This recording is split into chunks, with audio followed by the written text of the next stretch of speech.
I've just tried out the first few kilometers with luggage on rough terrain. Ja, Wahnsinn, kracht das, ey. Spinne ich oder was? Jetzt haben sie da gerade die Welt in die Luft gesprengt und du bist gerade einmal nicht daheim, hä? Und das Auto war auch nicht gewaschen, ja, was sagen denn da die Nachbarn? Ja, Wahnsinn, habe ich mir gedacht. Und dann habe ich mich irgendwie wieder so nach einer Zeit beruhigt und am Tisch gehe, weißt du, so gerade habe ich total Angst gehabt. Yesterday, I forgot to finish the evening with some video footage. New day, new luck. I'm near Florence at the moment and I'm doing a little moped maintenance. I've already covered 1,300 kilometers. Maybe I'll oil the chain, check the engine oil level, check the spokes, and first and foremost, greetings to the girls and hello to the boys. Now another quick pen. This is my camera equipment with various adapters. Then there are spare parts and tools. Then something for the stomach, my tires. There's my cooking area, my fire source. And there is my noble steed. I'm currently in the process of finding a few new positions for the camera mount so that the shots aren't always from the chin and all you see is the beautiful windscreen and maybe the navigator, i.e. the navigation device. I'm the navigator after all. So I've got all the camera equipment with me apart from my larger tripod. I've already found one position, which is on the brake line. I'll try to find some more settings because I really like these motovlogs. However, it's kind of boring to watch chin mount records for 18 minutes out of 20. In principle, that's the easiest option, of course. But for me personally, it was much more inspiring to see how Mr. Lyndon Boskett did his Races to Places series and took the time to set up his tripod and ride through the image. It just gives me more than I see the mopeds bouncing through the mud and the mud splashing. And not just the whole time with the onboard camera or maybe even filming yourself in the opposite direction, filming your own face and telling the story at the same time. Time will tell how many of these shots I will take. The plan is to set up the tripod every now and then.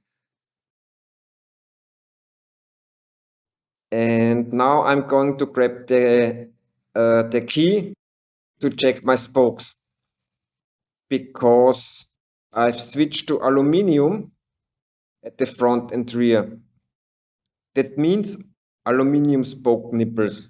Then I had a 22mm nut made here instead of the 19mm one.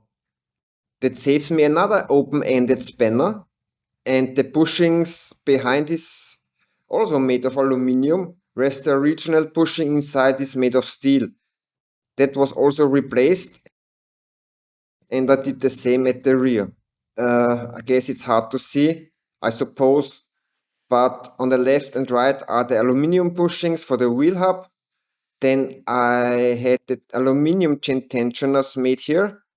On the second side, I didn't use a nut, but drew the thread directly into the chain tensioner, which saves me a total of 566 grams on the front and the rear wheels. That's not so little. So less is more in this case. Once again, as what happens after the service is I'll check the oil and see if any screws are obviously loose. And yes, maintenance. First the equipment, then the man or the person. And according to the motto, the moped is ultimately what ensures survival, if you want to call it that. We are not going to war, but somehow it's still a bit of a battle. How do I check my spokes? The sound test. When you hear that it's not longer working, for example, That one really needs to be tightened a little more, and maybe a little more. Now it sounds better again. I go through spoke by spoke and tighten them. This one needs a bit too, maybe even more. Yeah, I changed the nibbles just before riding off, so I think it's not a mistake to check them. I've already checked the oil, so much for the spokes and checking the moped. Since I've already mentioned the tires, this is what the Motoz Adventure looks like after 15,000 kilometers, some of which were covered with an additional 40 kilos of luggage and a good bit on the motorway. These are the cracks I mentioned.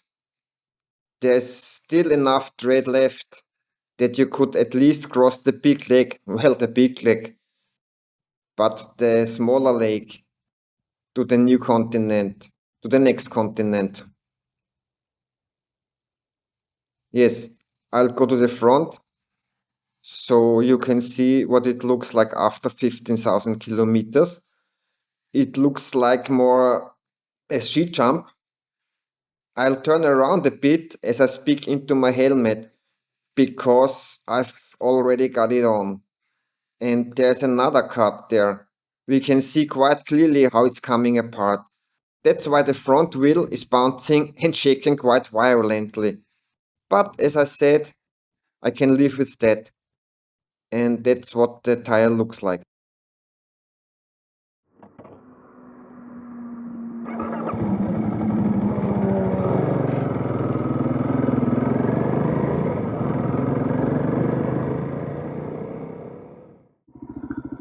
So now I'm actually riding to Berger Gerhard for some petrol. But I think it's only open today, so you just can put money in.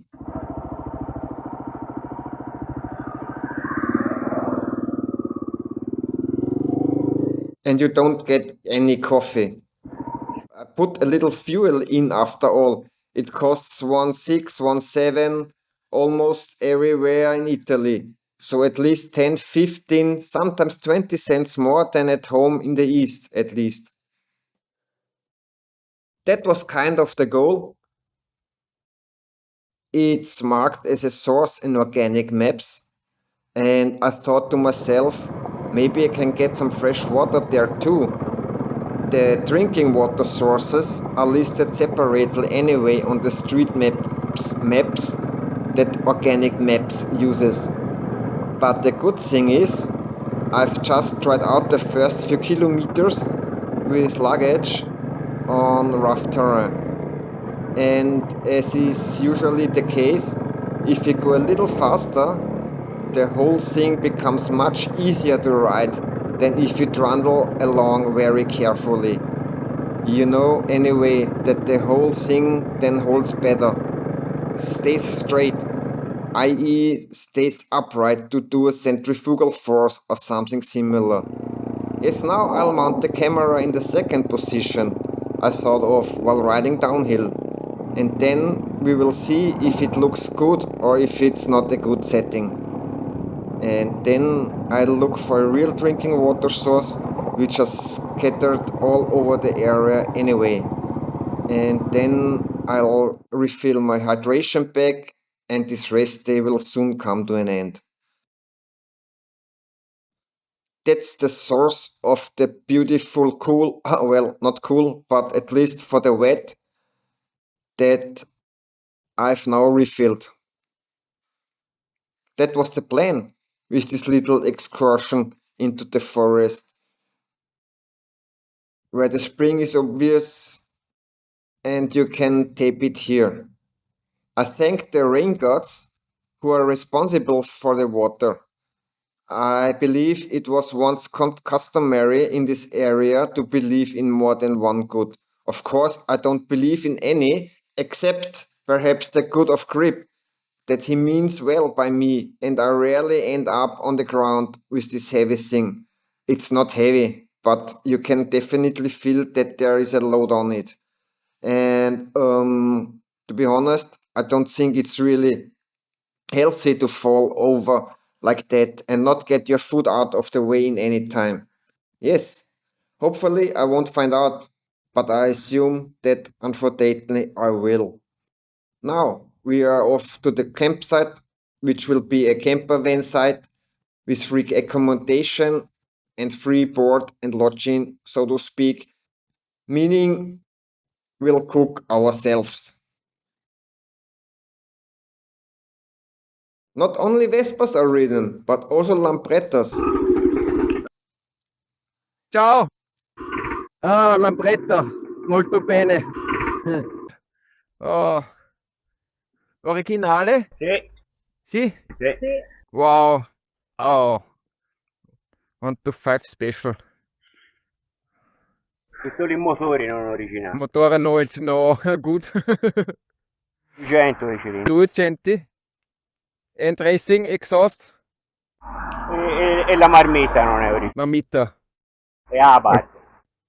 Mille grazie. Niente. Bye bye. Dai. Ui, Arrivederci. we will make a traffic jam, but I think it's okay in the countryside.